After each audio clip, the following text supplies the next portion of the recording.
This is the first in a series of discussions of human anatomy and physiology based on the text by Elaine Merriam and Katja Hone. There will be 4 sections that cover this first chapter, an introduction to anatomy and physiology. And so we'll start right out defining what we mean by anatomy and physiology. For every body system, an organ in your body, will spend some time talking about how it's built, what it's made out of, and how it's put together. That's the anatomy. It ranges from the microscopic up to the very macroscopic. Then each time we discuss the anatomy of some part of the body, we'll learn how it functions, how does it work. That's the physiology. We'll also go a step further in many cases and talk about things that go wrong with various body systems. We'll talk about commonly encountered diseases that challenge the medical community in each area of the body. And when we're thinking about anatomy and the structure of the body, we'll start right out at the smallest level, thinking about molecules. Molecules are collections of atoms bonded together, and there's 4 classes of macromolecules you should be familiar with. Carbohydrates are polymers of typically of sugars. So sugars like glucose, fructose, and galactose can be strung together in chains and trees, essentially, to form polysaccharides. So starch is a common polysaccharide we encounter in our diet. It's just many, many glucose molecules covalently bonded together, and when we consume it, they digest and slowly release glucose that can be absorbed into the blood. But sugars are also carbohydrates. They're the wonderful source of energy, wonderful fuel for our cells. Proteins are polymers of amino acids. Those are the building blocks. When strung together in long chains form proteins. Everything structural in your body nearly is essentially made of proteins. So you're like a tower of proteins made up of various structural units plus the cells that make up the various tissues. Lipids come in 2 flavors. Fats, or triglycerides, are a wonderful source of energy for your cells, also for cellular metabolism. So we take in fats in our diet, break them down to fatty acids, and then we can further break them down, oxidize them to produce ATP, that necessary chemical storage form of energy for cells. We store it in that form. Also, triglycerides, we store fat, has a lot of functions, as we'll learn in the body. Cholesterol is another type of a lipid. Cholesterol is an important thing, right? It has a bad rap kind of in our culture.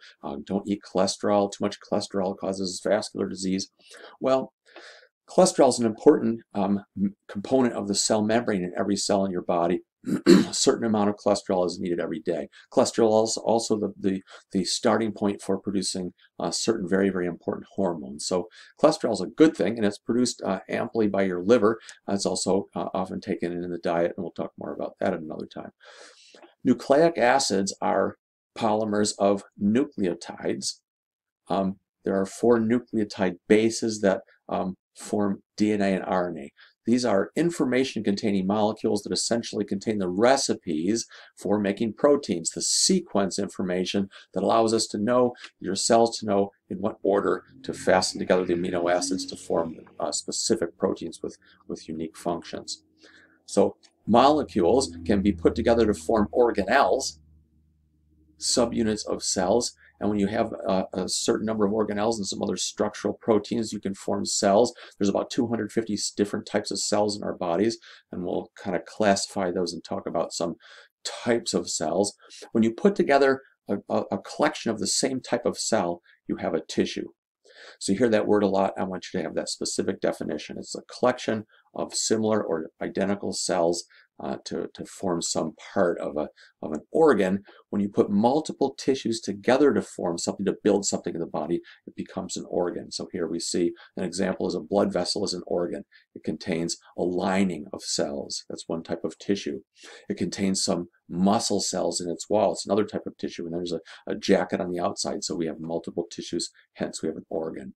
And finally, we put together organs to form organ systems. The cardiovascular system includes the heart and all the blood vessels, and we'll be discussing that whole system and how it functions, its physiology and pathophysiology of the diseases.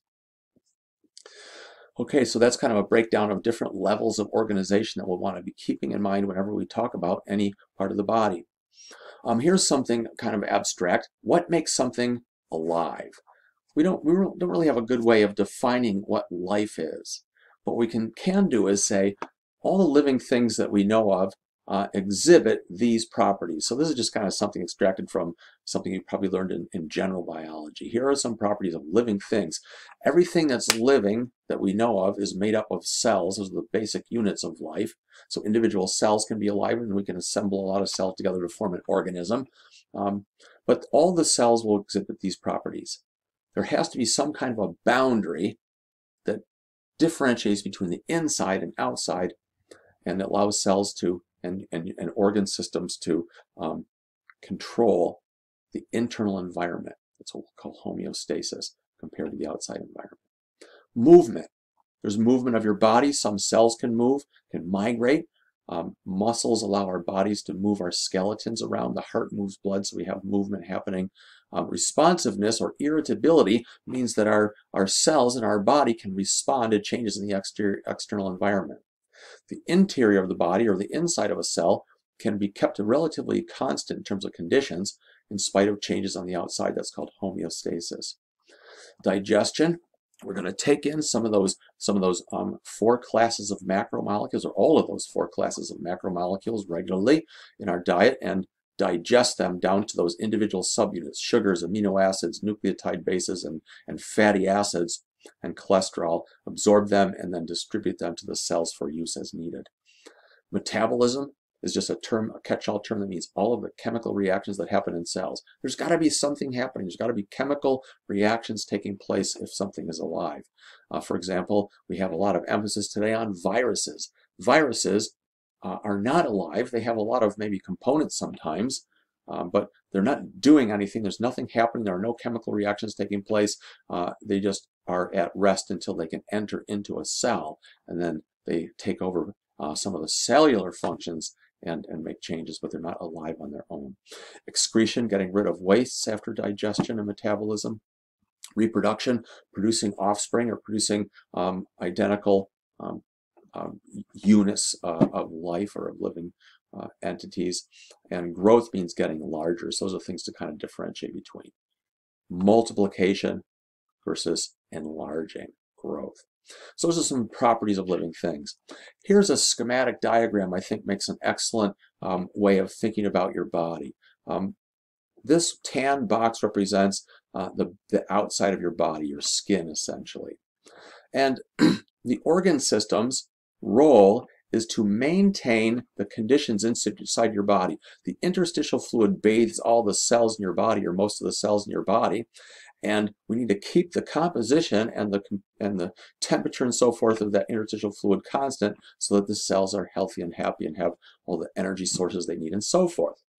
The role of the organ systems is to interconnect or interface the outside world with that internal part of your body, that interstitial fluid. And these organ systems that do so are essentially outside your body.